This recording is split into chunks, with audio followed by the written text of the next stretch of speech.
Welcome back to the Stretch the Floor podcast. I'm Matthew here, as always, with Venushan to talk some more basketball. And honestly, not like too many huge things have been going on lately in the NBA. There has been a lot of really, really, really big nights for a lot of players, LeBron especially, and we're going to get into all that. We're kind of just generally talking about what's going on Basketball. in basketball Yeah.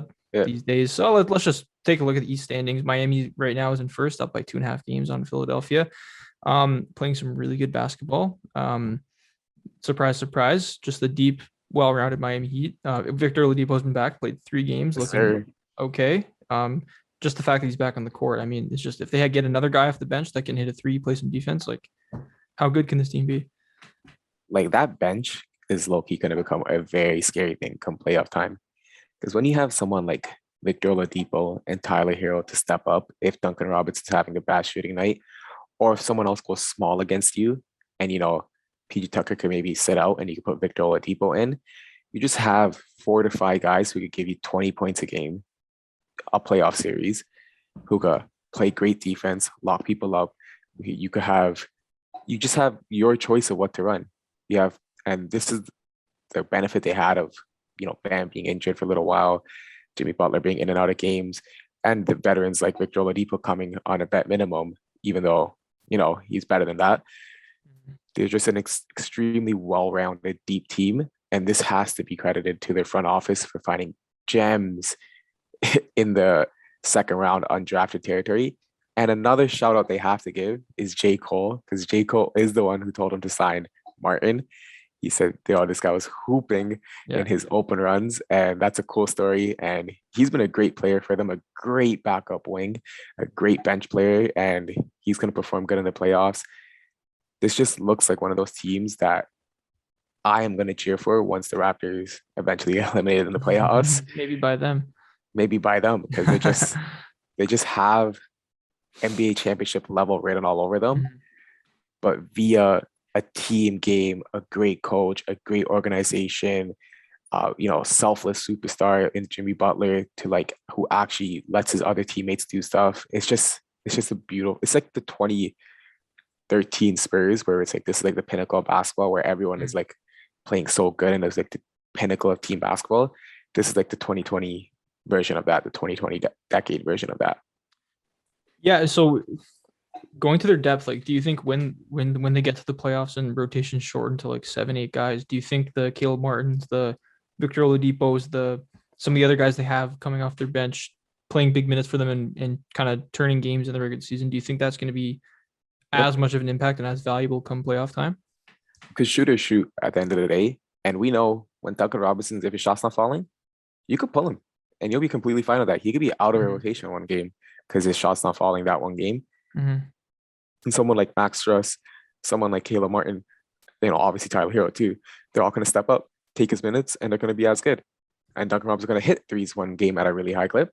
And he's going to be able to just roll out. And, Max Struss and Caleb Martin are going to be phased out. Or PJ Tucker, sometimes maybe, his lack of height at the power forward spot could be an issue sometimes.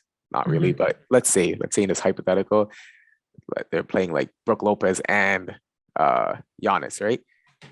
You can move Bam to the four, bring in your Steven, who's been playing amazing. They just have so much options, and they have a top 15 coach all time in Spoelstra, who, in my opinion, is the second best coach in the league right now, who can handle that situation. And man, they're just fit for every situation. And Yeah. this just reminds me of like in the 2000s, you had the Pistons winning a championship, where it was a team game. In the 2010s, you had that 2013 Spurs winning it. This just seems like that 2020s version. And it seems like the Miami Heat can be that team to win a championship via team ball. Yeah. How bad of a comparison do you think this team is to the 2019 Raptors? Like Jimmy Butler, kind of the Kawhi-esque. He's more of like a facilitator than Yeah. Kawhi was, and Kyle Lowry obviously is the Kyle Lowry. Bam is better than Siakam, but like I'm just thinking about like that Raptors team had every guy could get a bucket for themselves or get a Mhm. bucket for their teammate, right? There wasn't really one like black hole on the team. I guess PJ Tucker doesn't really do that, but Yeah. other than that, like every single guy, like the ball comes to them, they can do something with it, and that's not like something that a lot of teams can really say. Yeah. That team had one of the best benches with Fred VanVleet, Norman Powell, OG Mm-hmm. Anunoby, Serge Ibaka, right? And this team literally has a bench that could rival that team. And that's when it shows like that team really didn't have a second superstar, and there wasn't a big two that won a championship. It was Yeah. Kawhi and others. This team, the others are better than the Raptors others, and they have a similar bench depth, so they can make up for that difference between Kawhi and Jimmy, and they could definitely be a similar mold to win a championship. Yeah, agreed. And I mean, like looking at the East right now, I think honestly that they're just as good and just as championship caliber as any other team in the Eastern Conference right now. And Yeah, and the thing for them they have is chemistry. We've exactly. seen the Giannis and the Bucks, they haven't been that good because they big three haven't been playing together that much this season. They've been in and Mhm. out one or the other. 76ers just traded for James Harden, and I think the Heat will beat them. The Nets, who knows how much games Kyrie's going to play and who knows when Ben Simmons is going to play. So I think the Heat will beat them. I think really, if they get past Giannis, I think it is the Heat's time to go to the finals and win a championship. Yeah, like what's the what was the Bulls record against the top three teams in the East? It was Like something 0 and ridiculously bad, 20. right? Yeah, yeah. Like I love the Bulls, and I really thought that they were in that tier maybe of teams that could win a championship, but like They the just way they can't win. performed against the top teams this year has I didn't even know until I saw that stat. Yeah. But yeah, they're in the fourth seed now. And when we did our NBA awards, we both had you had DeMar DeRozan as your MVP because Yeah. the Bulls were First. number one, and I don't think has anything to do with him. But I guess let's just talk about the next after Miami. Let's just talk about like those 2, 3, 4 teams: Philly, Milwaukee. We Yeah. touched on a little bit. Chicago, Boston playing some good ball. Yeah. So let's do Philly. The reason why I don't have them as like the favorites to come out this East, pure chemistry reasons, Yeah. cohesion and everything, and team build. I feel like they lack perimeter shooting a little bit. Like Furkan Korkmaz's not hitting enough shots. I feel like they will switch Tobias Harris for 2 or 3 shooters in the offseason. Mm-hmm. This is just about getting James Harden and getting Embiid and getting Maxey and keeping Thibault. You know what I mean? Like keep getting those big four. We have 2 MVP level players and 2 really young stars, like role player stars, Right. like the stars in their role for the 76ers. And next year they'll, revamp their roster via Tobias Harris trade, and they'll get the pieces around them to win. This year is just about getting James Harden. They have enough talent to win. I'm not arguing that, but I'd be surprised if they win this year. Yeah, that feels like the next logical step for them. Tobias Harris, like he's a good player. There's no disrespect to him, but after the Harden trade and after the emergence of Tyrese Maxey, he kind of just feels like unnecessary, just kind of like redundant on this team. They don't really need that. Like he can score 20 points if you really want him to, but they don't really need that. They need more depth guys and like losing like Seth Curry type players maybe that are just like shooters. Harrison Barnes. Yeah, like guys like that. So maybe that's the next logical step. I agree with you. We touched on the Bucks not struggling obviously because they're third, 42 and 26, and they're third. But maybe not playing quite to the level that we expected. Well, one thing they were lacking, even with Giannis and Bobby Portis, Serge Ibaka just wasn't fitting in enough, was size. They're just lacking that big to come in there. But today marks the return of Brook Lopez, and today might mark the return of the Bucks being championship favorites. Let's see how good Brook Lopez is and see how much of an impact he can have. But him coming in is just going to deepen the team, deepen the roster, and put everyone back into their natural positions. I still think they lack another wing stopper that PJ Tucker was from the last season, right, which will cost them in the playoffs. But I think Giannis is such a good free safety, and Chris Middleton is such a good point guard defender that they have still one of the best chances to win a championship. It's just you're gonna have right now the Bucks are just like, let's see what Giannis could do. Let's try to get Pat Connaughton back because he's huge. Because they traded Dante DiVincenzo in kind of hopes that Pat Connaughton and Grayson Allen keep what they're doing, and Pat Connaughton got injured. So this is a team that just their injuries don't seem major unless you actually watch a lot of Bucks basketball. Then you know how big and important Pat Connaughton and Brook Lopez will be and how big they were last season. Yeah, totally. I mean, when you have the best player in the league in Giannis, always have a chance, and you have good role players around him, you're always going to have a chance, and no one's going to want to go up against them in a series. And as good as well as Miami's playing together, as good as their chemistry is, if they were matched up against the Bucks in the series, would probably go Bucks. I'd probably go Bucks, but more just on what we know they can do based than what they have been doing. Okay, exactly. So Chicago and Boston are pretty much tied. I mean, Chicago has, I don't know. One They game have the up. same number of wins, but they have a couple games in hand. But Yeah. yeah, what do we make of the Chicago drop and the Boston just playing well? There's there's one word to describe the reason for both of that, and that's defense. Boston Celtics have Nikola Vucevic, 6'5" power forward, and Javonte Green. They just got Alex Caruso back, so they just were lacking defense and were lacking perimeter stoppers. They had all the offense in the world, but also Zach LaVine is playing injured now. He had his knee drain and stuff. He's not 100%. He's gonna have surgery this summer to get back 100% next year. So his production has also took a decline. And with all these factors combined Patrick Williams out, Lonzo not 100%, Caruso just returning, Vucevic having a down year, no power forward. It's just, their season started off great, but sadly their body's going to take it and, they're going on a decline. But I think it's still a great season and they should be happy for it, but they look like a first round exit. Yeah, they do. They have the feeling it's kind of eerily similar to those old DeMar DeRozan teams, Raptors teams, where they had a really good record, but like in those big especially games at the start, especially at the start in those very big games against the very best teams, their record was kind of bad. Yeah. I don't want to write this team off because they have been kind of injuries have popped up throughout the whole season. Obviously, every team goes through that, but yeah, defense was the question coming into this year, and it didn't really seem like too much of a problem early on. Their offense was just so lethal, and I guess it's catching up to them now. And that's going to be, if you have a defensive weakness, we've seen the defensive players of the year get exposed every single year. Yeah. So if you have a weakness, it's going to get exposed in a 7-game series. But maybe their offense will just be so good that it doesn't really matter, right? Yeah, Vucevic needs to go back to hitting 40% of threes. Exactly. Yeah, exactly. Okay, so the next Celtics. We'll talk about the Celtics. Yeah, let's talk about the Celtics. Yeah, improved so much. One word: the defensive scheme changed. Like defense, that's what happened. Yeah. Robert Williams plays like a free safety Giannis role now, and it's so much better. Like he helps so much, and it's actually insane how much switchability and versatility he has at the center spot. Like he's looking like next year, like he could be a defensive player of the year, like in conversations, right? Yeah. Another player, Derek White, his ability to make those hard passes and zip past around the court is crazy. And then both their stars, obviously Marcus Smart's also playing good defense too. He always does that his whole career. But both the stars have also turned it up, become elite scorers again. And they always were elite scorers, but they're doing a good efficiency. Yeah, they just had a nice bounce back. The coach needed a little adjustment period as his first time coaching, and he seems like a great hire. Seems like this team's coming in together, and they just had Kevin Garnett's jersey retired, which was a fun, emotional thing to see. He even shouted out Ray Allen and says, "You're next." So hopefully Ray Allen gets retired next year. That'll be fun to see. That big three was always fun to see. Seeing them hug, seeing Paul Pierce going and hug them, man, made me feel a little old because Paul Pierce has aged compared to those two. And when I saw those two hug, I was like, oh man, that's such a blast in the past. And I saw Paul Pierce running, and I'm like, oh man, I'm old.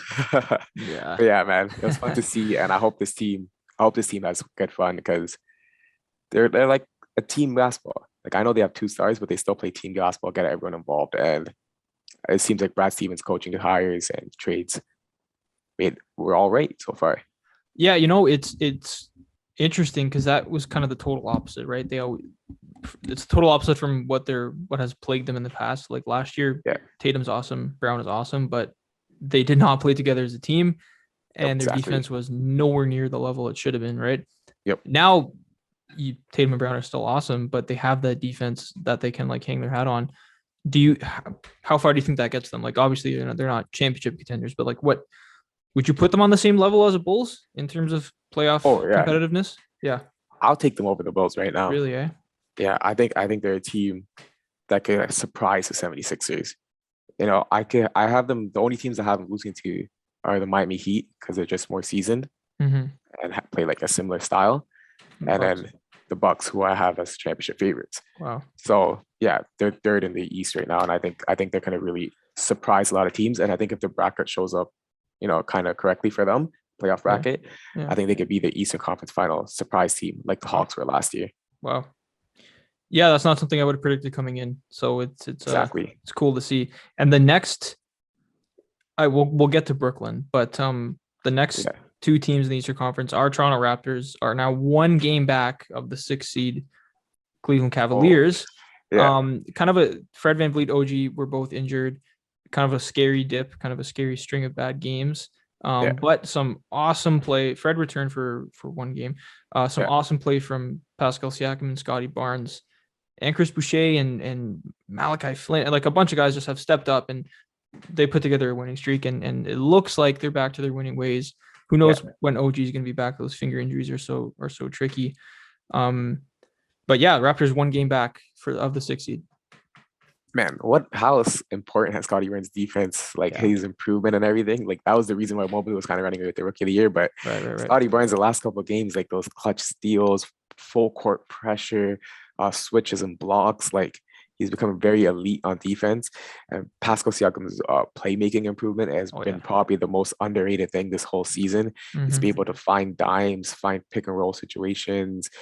Like he's been able to do everything, and his rebounding has been very good too. Like even though he doesn't get like crazy amount of rebounding stats, if you watch the game, you can see how well he boxes out, how well he fronts players. Like when they were playing Jokic, it was like him, Thad Young, Scottie Barnes. They were all fronting Jokic in the fourth quarter and got him 0 points. They're fronting and doubling and causing other guys to beat them. And you know, they Nuggets couldn't get Jokic to score. They couldn't get Jokic going, and that caused them to win that game. So they have a great coach in Nick Nurse who can make those adjustments. They have a bunch of 6'9" bodies, like the Raptors fan base like to joke about. But yeah, it's working out. Thad Young has been a pretty good bench player. Chris Boucher had a great game against Denver Nuggets. Ken Birch has been playing pretty awful, but he's he plays hard, so we'll give him that. Precious shooting like what, like 40% from three Yeah. now, like Yeah. Forgot to mention crazy him. Yeah. amount. Yeah, he's Yeah. shooting crazy from the three ball. Yeah. I just named everyone I named was above 6'8". Yeah. Like that's how crazy this good this team is. Yeah. And that player I didn't name is the player that actually had the 40-point game, Gary Trent Jr. His confidence is improving. His defense is still there. Very good. Once this team gets a fully healthy Fred VanVleet, who could play night in, night out, Mm-hmm. and OJ Anunoby returns, this team is going to be a fun team. I obviously don't expect him to make a playoff run, but getting in the playoffs and pushing either a third seed or a second seed to 6, 7 games will be a successful season. And I think it'll be a lot of good growth for the young big three of Gary, OG, and Mm-hmm. Scottie. Yeah.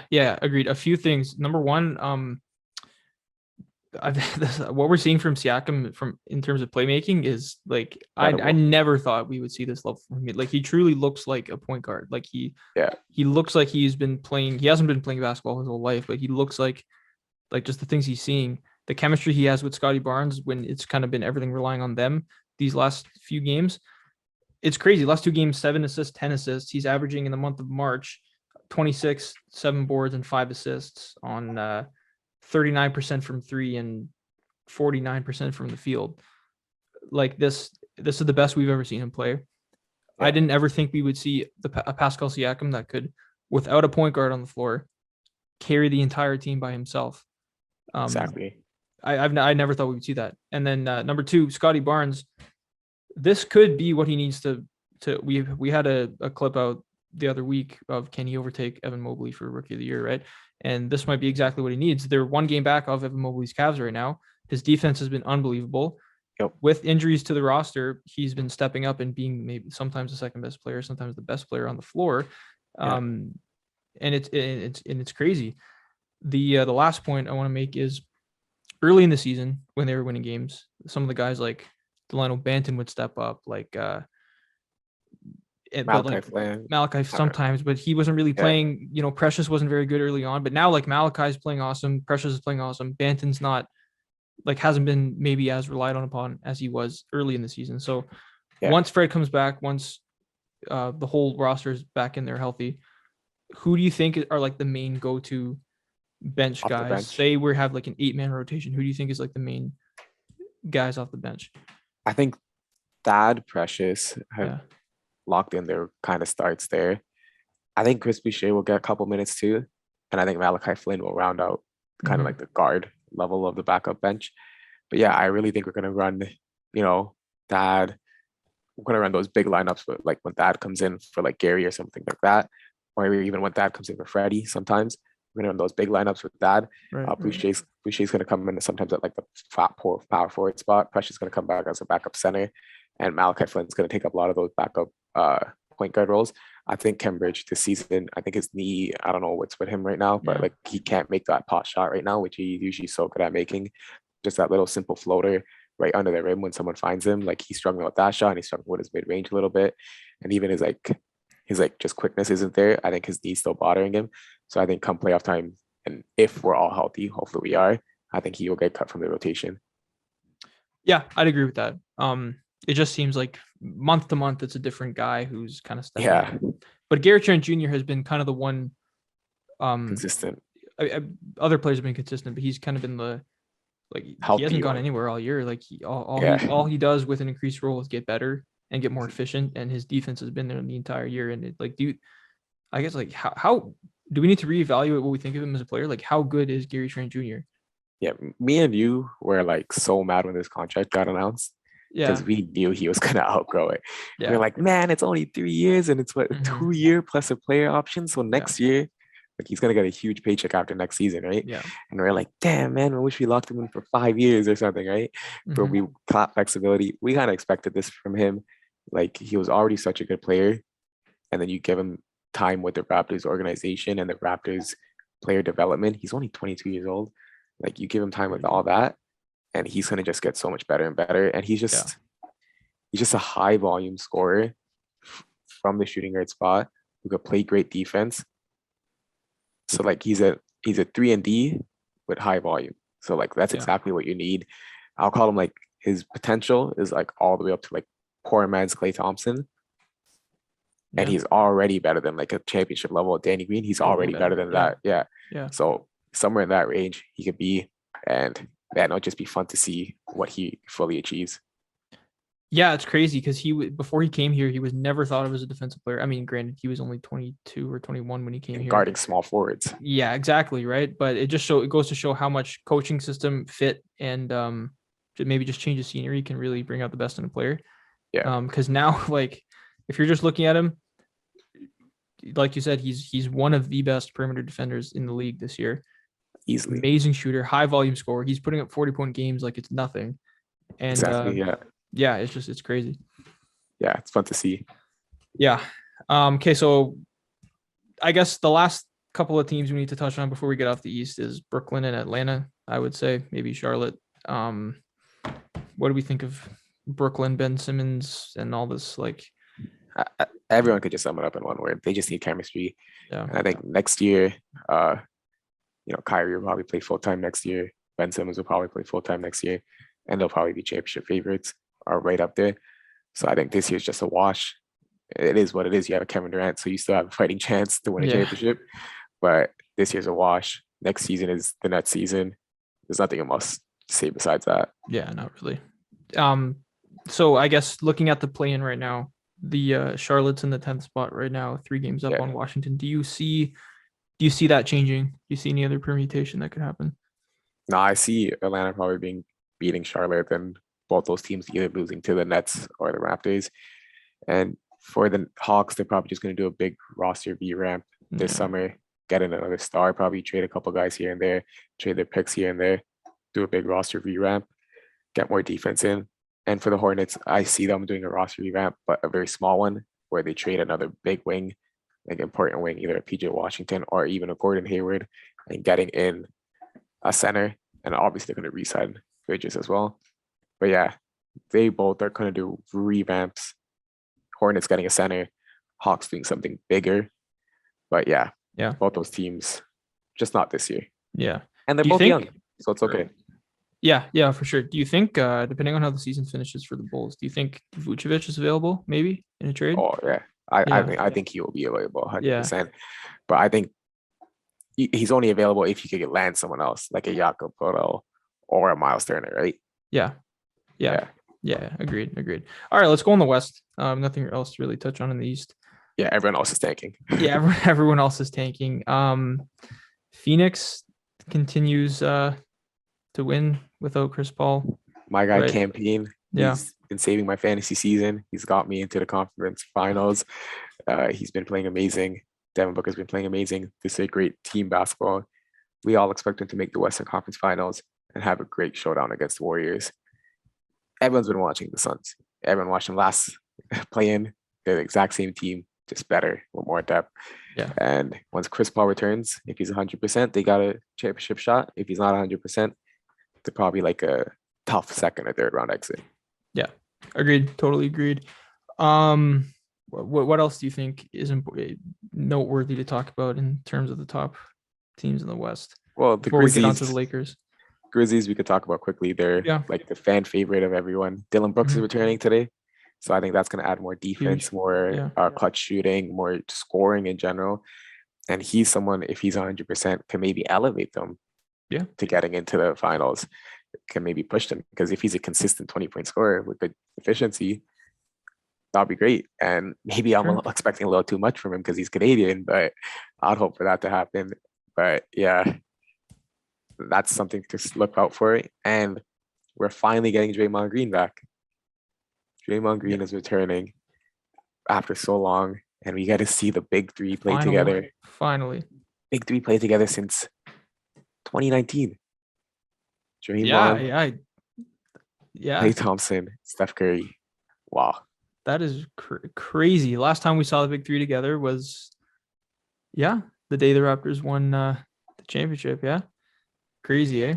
I mean, except for that 1 second where Draymond subbed in and then checked out. But yeah, that's insane. This is kind of the perfect time. You gotta just watch it. Yeah, exactly. This is the perfect time for him to return, get ramped up, get his conditioning back, come playoff time, and hopefully he's 100%. And if he's 100%, Klay just had his best game since coming back. And if Steph is doing Steph things and still with they're still one of the best teams in the West, and they could still very well win the championship. Right. And Wiseman's in the G League. That's a big vertical threat could be an upgrade over Looney, and he knows the system. Yeah. That'll be fun to see. Yeah. I guess one thing I want to touch on is Denver. They're right on the precipice right now, 6th seed. They are a game and a half up on Minnesota. Do we think help is on the way, or is this just all up to Jokic? I think this season it's all up to Jokic. Yeah. I think would you want Jamal Murray and Michael Porter Jr.'s first games to be in the playoffs? No way. That's what, yes, they might be ready, but that first game shouldn't be playoff games or playoff intensity. Like Kevin Durant was probably ready for the bubble, but he sat out the bubble because he didn't want to play in that high intense, high stake games as his first games back.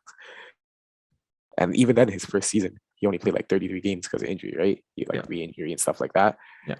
So I think just take the precaution with these guys. They're still young. They're all in their 20s still. They all have a couple of years before they get to their 30s, right? Mm-hmm. So just take your time, let everyone get healthy, go for the championship next year. You will be my favorite team to watch next year. Just call it next year. Let Jokic go off this year. Let's see what Will Barton could do. Let's see what Aaron Gordon could do. Let's see what Monte Morris could do. You know what I mean? See what these guys could do, because they're going to have huge parts next year and the next championship run, which is next season. Yeah. But yeah, let Jamal Murray and MPJ just sit out this year. Yeah, I 100% agree. Like, unless they came back like today, then I would say, okay, fine, then, right? But don't getting too close. They're all young. Even like Jokic is young too. Like, we don't think of Jokic as a young player, but he's, what is he, 27? Yeah, still super young. Don't you guys? Yeah, their window is huge. The window, don't try to force it. Okay, I think it's maybe time to talk about the Lakers. Do you want to talk about the Lakers? LeBron, a couple of 50-point games. They lost by quite a few last night. I forget what the exact number was.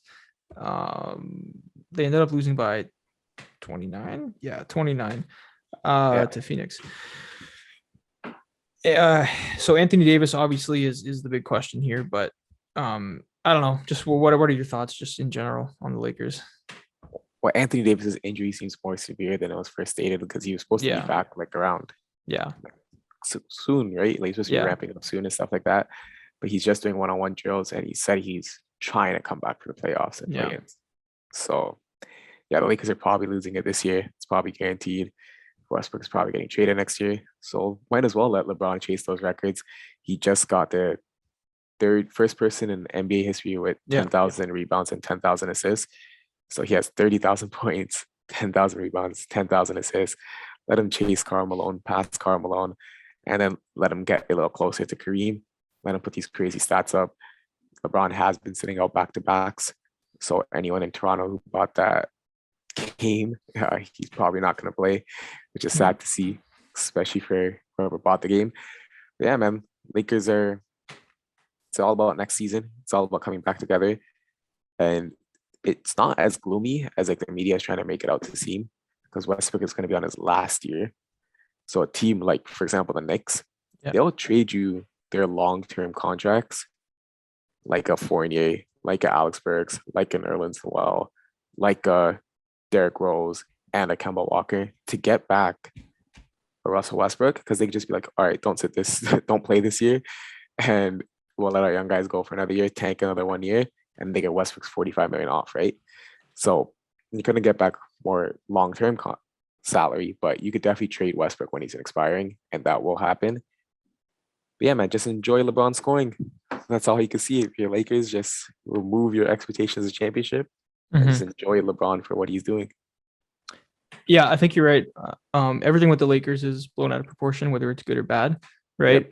Yep. But at the same time, it just feels like such a shame to be wasting one of his years. One of LeBron, how old is he now? 37? Yep. It feels like a shame to be wasting his 37th year when he's dropping 50-point games at the frequency he has been lately. It definitely feels like a waste, but I don't know if he's scoring like this at his age now, even if he ticks down by 5% next year, he's still going to be, even if he ticks down by like 5% next year, he'll still be able to be like an extremely good player and one of the best and the best player on a championship team. So, yeah, I don't know. Yeah. Yeah. And LeBron is to blame for part of this. Le GM chose Russell Westbrook. Yeah. Over DeMar DeRozan. Could have DeMar DeRozan. How good would that look? Yeah, and he's the one who traded for an injury-prone Anthony Davis, which me and you agree that was the right trade to make because they won the championship. Yeah. So anyone on social media who's saying otherwise, they don't know what it's like to win a championship. Yeah.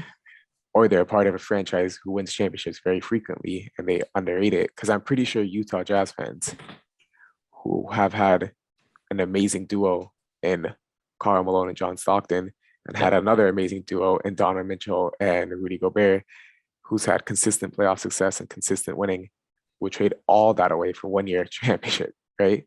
I think so.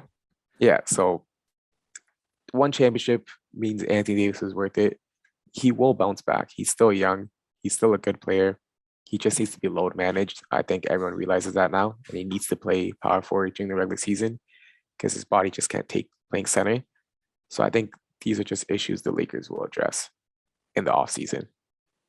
How do you think this gets addressed? So number one, trade Westbrook for long-term contracts. And you trade him for maybe guys that like kind of fit your team, like Alec Burks and Evan Fournier. These guys can play around LeBron, right? They're just shooters and know what to do with the ball. So I guess that's kind of the obvious one. And then you have 2 picks. Yeah.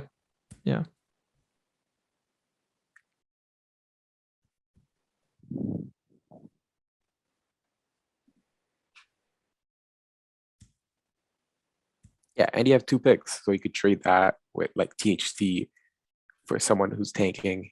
Like let's say Miles Turner is trying to force his way hand. 2 picks in THT, 2 first-round picks. Who knows what they're going to be in 27, 28? You know what I mean? Anthony Davis might be injured still, and LeBron might be retired. You know what I mean? Like it's so far from now is that anything can happen, and those picks, if they're unprotected, could be huge, right? Yeah. So that could pull back a really good player, and I think they'll be back next year. The Lakers are always, when you have a superstar like LeBron and Anthony Davis, you're not going to be bad for that long.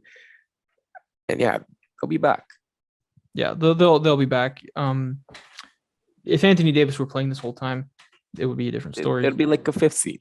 Regardless of how well Westbrook fits on this team, like if you have LeBron and Anthony Davis. Like a 5th seed. Exactly, yeah. So I wouldn't worry if I were a Lakers fan. is there anything else noteworthy to touch on in the West? I don't really Yes, the think so. one other thing that is very noteworthy, Greg Popovich has become the Oh, biggest, right. most Yeah. winning coach of all time. He is rumored to play one more season after this. It's fun watching him coach. He's probably Hmm. one of the best coaches ever. We've seen DeMar DeRozan go to the Spurs and his game evolve massively and him just become a great, better playmaker. And we've seen Kawhi Leonard, who's came from the Spurs, seen him as like his first year where he was just catching and shooting to at the like when he left the Spurs, he was MVP level and had one of the best Yeah. playoff runs of all time. We've seen LaMarcus Aldridge say how much the Spurs helped him improve as a player. We've seen he's coached Tim Duncan, the top 10 player of all time. He's coached Manu Ginobili, the best six man of all time. He's coached Tony Parker, one of the best international players of all time. That's 3 Hall of Famers. He has 5 chips. DeJounte Murray's another All-Star he's coached. And man, he's led his legacy on this game. His coaching branch is amazing. Best coaches ever. And he's one of the best personalities to have in the NBA. Yeah, agreed. And a report came out today that Quinn Snyder is viewed as like maybe a potential replacement. Like I understand that being Greg Popovich, being his replacement is like a very honorable achievement. But if I'm Quinn Snyder and I'm in the situation I am in Utah, I'd much rather stay with that than go to a rebuilding Spurs team. I don't know about you. Yeah, but also depends. The Donovan Mitchell reports, are they true? Yeah, that's true. Yeah. Does he want to play for a big market? Everyone's been, kind of declining that and saying it's not true, but everyone was also declining the Harden trade rumors when it was first coming up. So we can't say anything. It's another year. Like it's still next season. Popovich is rumored to be willing to coach. Yeah. So anything can change in the NBA. Look how much changes in one calendar year. James Harden played for Houston, Brooklyn, and Philly in 1 year, and we never thought he would be on another team other than Houston, right? So look how much can change. Yeah. Westbrook went from being all NBA level, almost all NBA third team, to being one of the worst players this year. Yeah. Okay, I think that's probably a good place to end it. Yeah.